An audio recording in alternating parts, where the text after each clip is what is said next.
India, in the centuries leading up to British rule, was a land of immense prosperity and global significance. Its riches were legendary, attracting traders and explorers from across the world.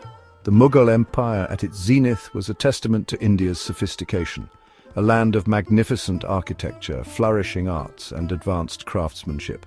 India was a major center of global trade.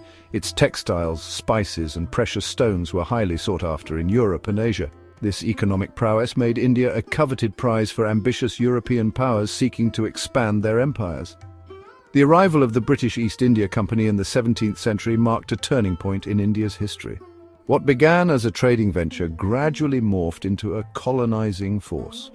The company's relentless pursuit of profit, coupled with its military strength, enabled it to exploit India's resources and subjugate its people. This exploitation would continue for centuries, leaving deep scars on India's social, economic, and political fabric. The decline of the Mughal Empire presented an opportunity for the East India Company to further its ambitions. By playing local rulers against each other and exploiting existing divisions, the company gradually expanded its influence. The Battle of Plassey in 1757, where the company's forces defeated the Nawab of Bengal, marked a decisive shift in power. It paved the way for the company's political dominance over large parts of India. The British conquest of India was not a straightforward affair. It was a long and complex process marked by alliances, betrayals, and outright warfare. The company's success lay in its ability to exploit existing divisions within Indian society and its ruthless pursuit of its economic interests.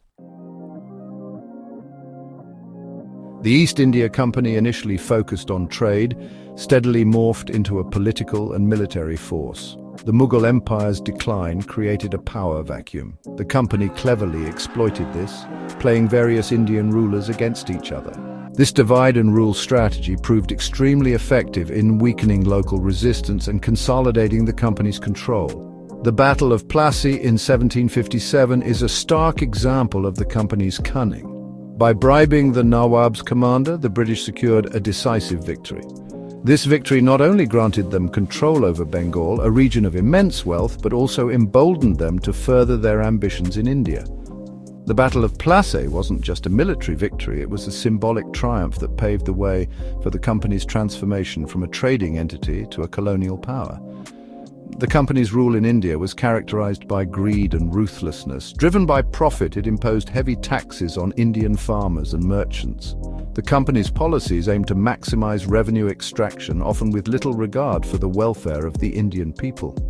This exploitation enriched the company's coffers while pushing millions of Indians into poverty. The company's monopoly over trade further crippled the Indian economy.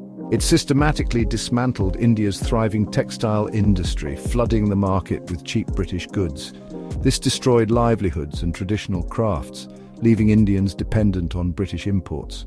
The company's actions were not just exploitative, they were aimed at systematically dismantling India's economic self-sufficiency. The British viewed India as a source of raw materials for their burgeoning industries and a captive market for their manufactured goods.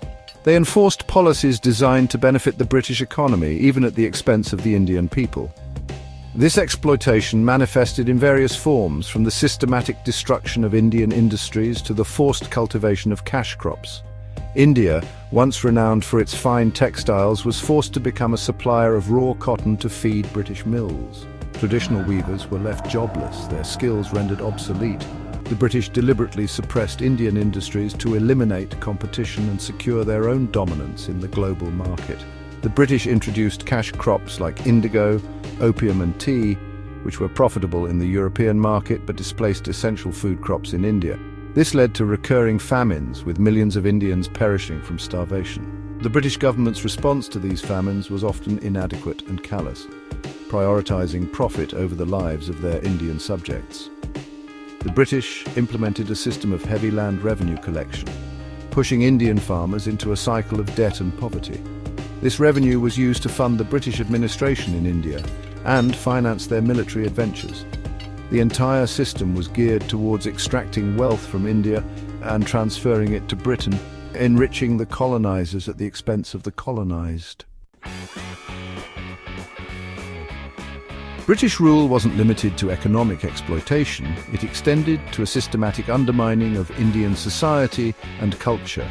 The British believed in their own cultural superiority, viewing Indian traditions and customs with disdain.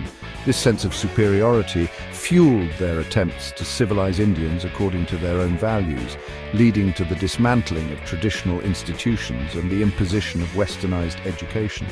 The introduction of English education was a double-edged sword. While it opened doors to Western knowledge and ideas, it also created a class divide.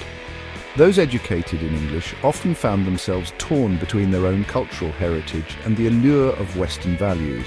This created a sense of cultural alienation and fueled social tensions. The British, wary of the power of traditional leaders, replaced them with British officials.